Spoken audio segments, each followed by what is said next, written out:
Aujourd'hui, c'est l'anniversaire de Masami Kurumada, l'auteur des Chevaliers du Zodiaque Sanseiya. L'occasion de ressortir cet artbook qui célébrait alors son 23e anniversaire.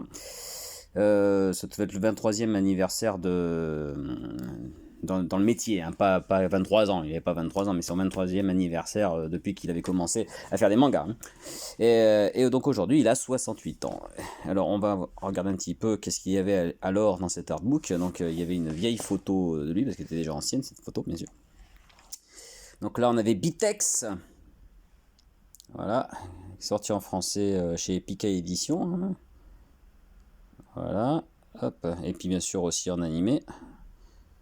C'est aussi disponible.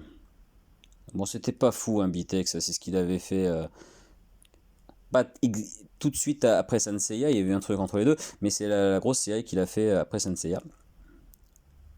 Là, nous avons Rini Kakero, ça c'était son premier gros succès, hein, c'était de la boxe avec de la cosmo-énergie, un peu de mythologie, il y avait un peu les balbutiements de Sanseiya, comme vous pouvez le constater ici.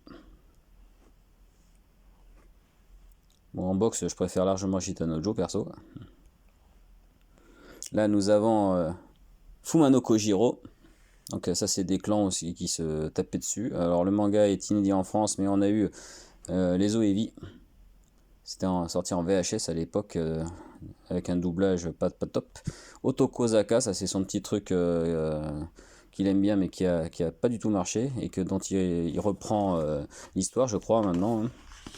Il y a eu que 3 tomes, tellement ça n'avait pas marché, c'est ce qu'il avait fait juste avant Sanseiya. Et justement, c'est ce qui l'a fait se remettre en question pour essayer de faire un vrai succès. Après l'échec d'Otokozaka, il a revu sa copie, il s'est dit ouais, je vais faire de la mythologie, je vais faire des armures, du cross-média, tout ça, et ça a donné finalement Sanseiya. Donc c'était mal pour un bien. Ça c'est Zeiji, une tentative aussi en un tome. Et puis bien sûr, Sento Seiya, les Chevaliers du Zodiaque, le gros succès et ma série préférée ever.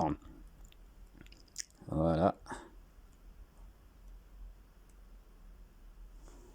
Là c'est Blue Might quand il avait essayé de faire un peu une petite histoire one shot en baseball. Et là nous avons ça, Night Show, ce qu'il a essayé de faire tout de suite après Sanseiya, mais qui n'a pas marché, il y a eu que 2 tomes.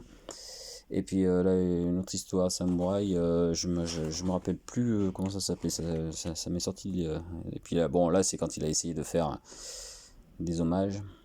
Je sais plus comment ça s'appelle ça non plus. Voilà. Enfin bref, vous avez un petit peu tout ça dans Burning Blood, ce magnifique artbook sur Masami Kurumada.